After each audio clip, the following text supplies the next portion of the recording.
later be. I didn't know who he was. I could only wait for him.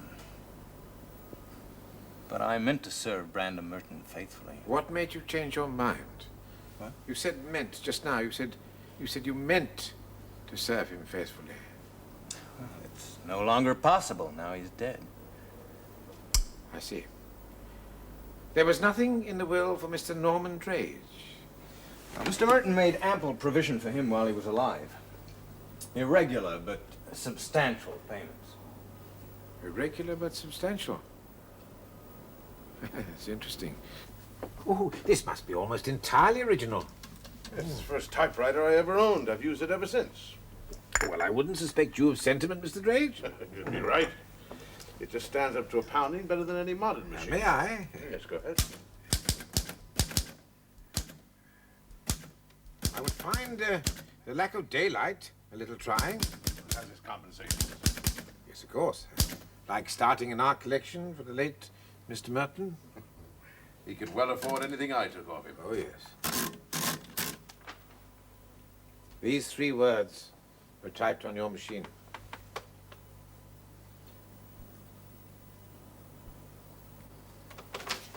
I never wrote this. No? What did you write?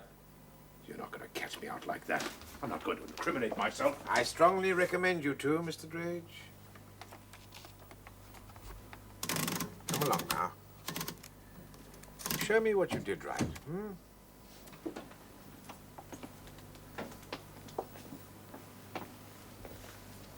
I can't remember, not exactly. Take your time, please. Take your time.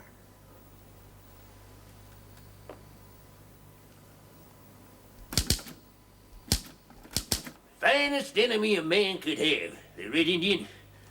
There are not many of them left now. Tell me, Colonel, how far could a Red Indian shoot an arrow, eh? Hard to tell, hard to tell. But I've known some that seem to go as far as any bullet and hit the mark to amazement. Is that so? Yeah, as I was saying, ain't many real Red Indians left in the USA now. Still less over here.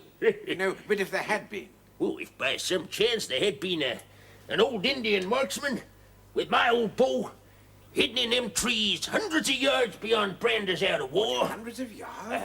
Well, I wouldn't put it past the noble savage to be able to put an arrow clean through that window and into Brander himself. Nope. Oh. Why, in the old days, I've seen things done quite as wonderful as that. And I bet you've done things like that yourself, eh? Oh, that's ancient history. Colonel, I suppose there's nothing in your past record to make people talk unpleasantly about this affair? Well, what's your drift? Well, the murder weapon being yours, and with your great knowledge of the methods of the What? Red. What the hell? Are you sitting there to tell me I might have murdered my own brother? Are you trying to brand me with a mark of Cain? I have formed certain conclusions, Colonel, but I think it best we don't talk about them till we've all had a chance to meet together. Well, of course I'm biased, but I really do believe that flying's going to catch on, become as much a craze as motoring is. Even out here, Father, the aeroplanes are as thick as flies sometimes. Is that so? So a strange airplane passing over this house wouldn't attract much attention. None at all these days. I'm afraid to me, one airplane looks very much like another.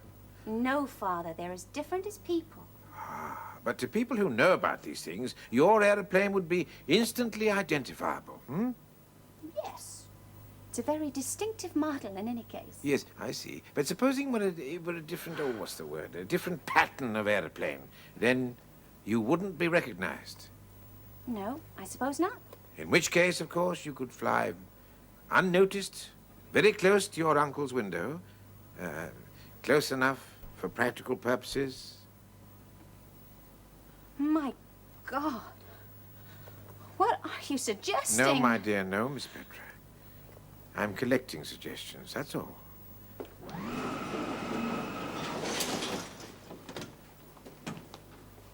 Oh, please be seated, gentlemen. I think I must tell you what I found out. Where is Norman Drake? I asked Mr. Drake to remain in his room. I decided he'd serve no useful purpose by being here. That's pretty damn high-handed. I must say I agree. I can assure you, gentlemen, he would merely confuse the issue. In plain words, he's the murderer. No, Colonel. Mr. Drage is almost certainly a criminal, but he's not our murderer. So for the time being, I want him out of the way. Out of the way of what? The truth, Miss Petra. Do you know the truth? I rather think so. Mr. Where the Blake. devil do you get it? From you, Colonel. I made my first guess when you told me that story about the Indian who threw his knife and killed a man on top of a fort. Oh, I don't get it. Nor I. And you've missed the whole point of the story. Father Brown, you asked me to explain if I could besiege this No, tower Miss in Petra, a borrowed excuse me. flying You told machine. me how you could have done so. That's an entirely different matter. When you spoke to me, you seemed to think I'd likely kill my own brother. I thought it most unlikely, Colonel. Forgive me if I've done wrong. I saw no other way of testing the truth. You two are the principal beneficiaries of the will. I had to accuse you in order to prove your innocence. Have you done so? I rather think so. By the agitation they showed when they were accused, Mr. Blake. I wish you stopped talking in riddles. Who haven't you ruled out? That's what I want to know. Words, Daniel Doom, murderer, we all assumed were typed out in a single strip to fit along the shaft of the arrow. All that puzzled me at first was that the word murderer was spelt with a small m. Closer inspection revealed that the words Daniel Doom and the word murderer were typed out on two separate strips of paper. What's that got to do Yes, with it? what of Well, it? don't you see? They could have been taken from a larger document. A letter, for example. I think I've been able to reconstruct that letter. Might I have a word with you, Father? Yes, of course, my son. Please excuse us.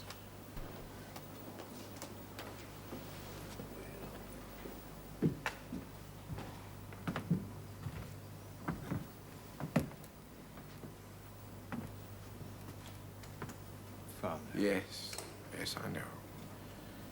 This is the reason.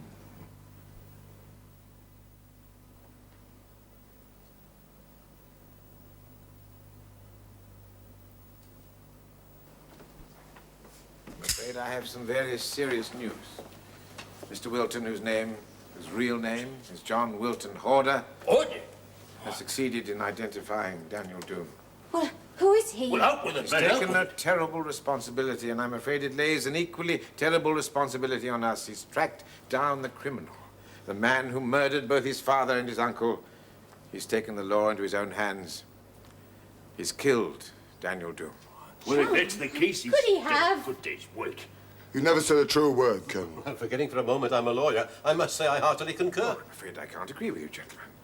I suppose we all talk a lot of romantic nonsense about lynching and lawlessness, but I have a suspicion that if we lose our laws and our liberties, we shall regret it. I've no time for this sentimental whitewashing of murderous blackguards. I doubt very much whether Daniel Doom was a murderous blackguard, Colonel. In any case, the objection to Wilton's way of doing it is that we shall not hear Doom's side of the case. To hell with that. If Wilton cloaked that killer, then he did a good day's work, and there's an end to it. Am I to take it, then, that you all condone this private act of justice? That's right. Absolutely. Yes, In I do. that case, it will not hurt John Wilton if I tell you a little more about it. He killed Daniel Doom in rather a curious manner with an arrow. What do you mean? Uncle Brando was killed with the arrow. Yes, Miss Petra, the same arrow at the same time. What? In your father's story, an Indian used a knife as an arrow. In this case, an arrow was used as a knife. It was not shot from a bow, but plunged through the throat of Brandon Merton like a poignard. Oh, Father, what are you By saying? John Wilton. Oh, what are you saying? I don't believe it. Brandon Merton was Daniel Doom. Possible. Drage, the former crime reporter, discovered it in the course of his journalistic investigations and blackmailed him in these terms. Wilton opened the letter and kept it. Drage came here later to present his demands in person, obviously with some success. Ultimately, it was 3 words from this letter that Wilton cut out and fixed to his avenging arrow. Uncle don't Daniel, dude, he must have been crazy. Yes, he was, Miss Petra. Crazy for that cup he used to worship every day like an idol. Crazy enough to have killed 2 men to get it. John, can I go to John, please? This puts an entirely different complexion on the whole I'd say thing. it makes a difference, a hell of a difference. Brando was a thing like the president or the Pope of Rome. How did let Wilton get away with this? No, Daddy, please! Petra! We must Settle the newspapers! No! There shall be no difference. I gave you a chance of pitying Daniel Doom when you all thought him to be a common criminal. You were all for private vengeance then, of butchering him like a wild beast without a hearing. You all said he'd only got his deserts. By all that's holy, what's good enough for Daniel Doom is good enough for Brandon Merton. In the name of Almighty God, let there be equal lawlessness or equal law.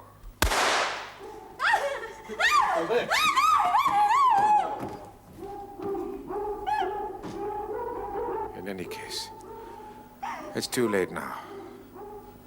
John Wilton said I was free to lay his confession before you. And now it seems there's nothing more man can do to him. He's beyond pursuit.